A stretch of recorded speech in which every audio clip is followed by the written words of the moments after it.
be a new era for this All Black side, and what will change? Now, there's no denying this.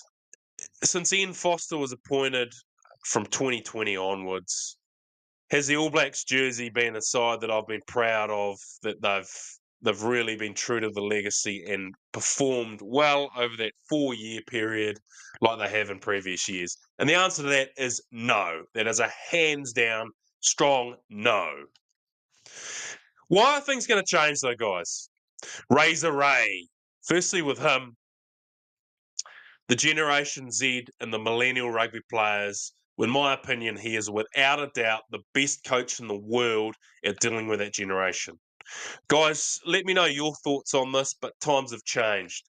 I look at my own circumstances 10 years ago, probably more, when I was playing club rugby. At that time, things were tougher. Coaches were tougher. Particularly the coaches I had would hammer me. And then every now and again when I did something amazing, they'd go, oh, by the way, that was done quite well. And then hammer you. But that was the era you were in. We are not in that era anymore in 2024. Things are different with the millennials and the Generation Z rugby players.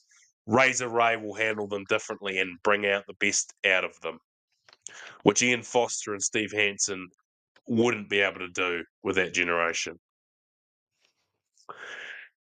Culture-wise, now, guys, I'm going to refer back to a couple of years ago under the Ian Foster era, where it wasn't the only time he made a number of excuses for poor performances from the All Blacks. But on this occasion, over the COVID environment, I think the All Blacks were isolated in about 2021 for about 8 weeks, I think. And look, don't get me wrong, that is hard on their families, that is hard on them to be isolated for 8 weeks playing international rugby. But I go back to this.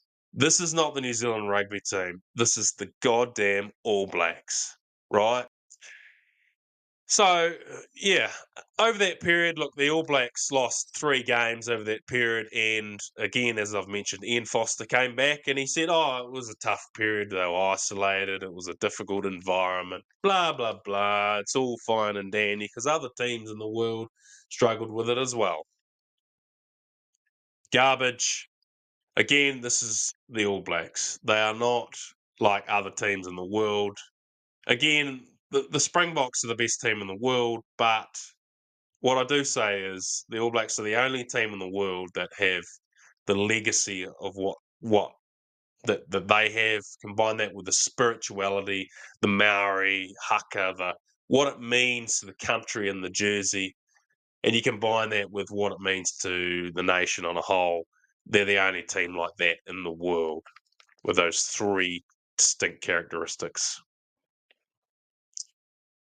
Number 3, selections. Look, Ian Foster, under his era, there was a number of selections that he got wrong and badly wrong, but I'm going to refer to 2 that he got wrong. That one was Akita Ioane.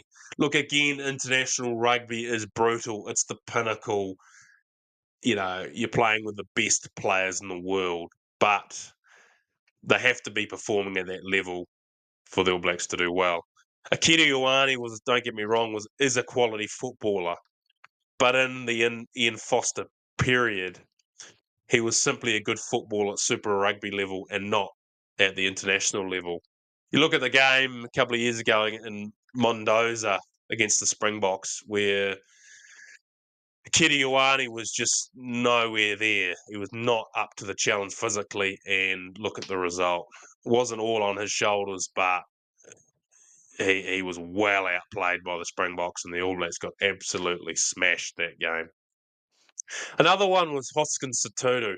Don't get me wrong, he was again playing well at Super Rugby level, but he was just never quite there at international level under the Ian Foster era. He lacked the physicality and the brutalness to play international rugby at that level. Guys, on another note, this is basically a picture of me right now. I've actually got COVID-19, so hence I'm not showing my face in this video.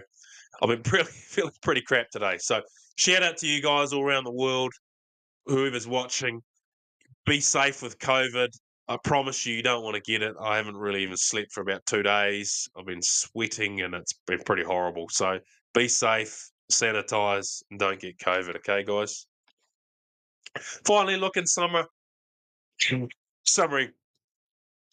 Why is this All Blacks era going to be different? Razor Ray, he's the best in the world with the Generation Z and the millennial players. He's different. He brings out the best in those players. The culture. Razor Ray knows the true legacy of the All Blacks. They are not just the best rugby team in New Zealand. The legacy, the pride, the mana, the spirituality that comes with that team is, you can't even describe it. And Razor understands that, and he'll recognise that with the challenges they face. And finally, selections. You can already see what Razor's done with the selections. He's got a selection panel. They've been debating. They're looking at data. They're looking at the science of the players. I'm confident he's going to get the selection of players right. Ultimately, this All Black side in previous years has not lived up to its legacy. It's been poor, and see it back. We can now be proud of them. They're going to make the nation proud and win games of rugby and bring pride back to the jersey. Guys, if you've enjoyed this video, please like, subscribe, and add your comments on my thoughts about the All Blacks era coming up. Are you excited, or do you think I'm a bit optimistic? Let me know your thoughts. Cheers.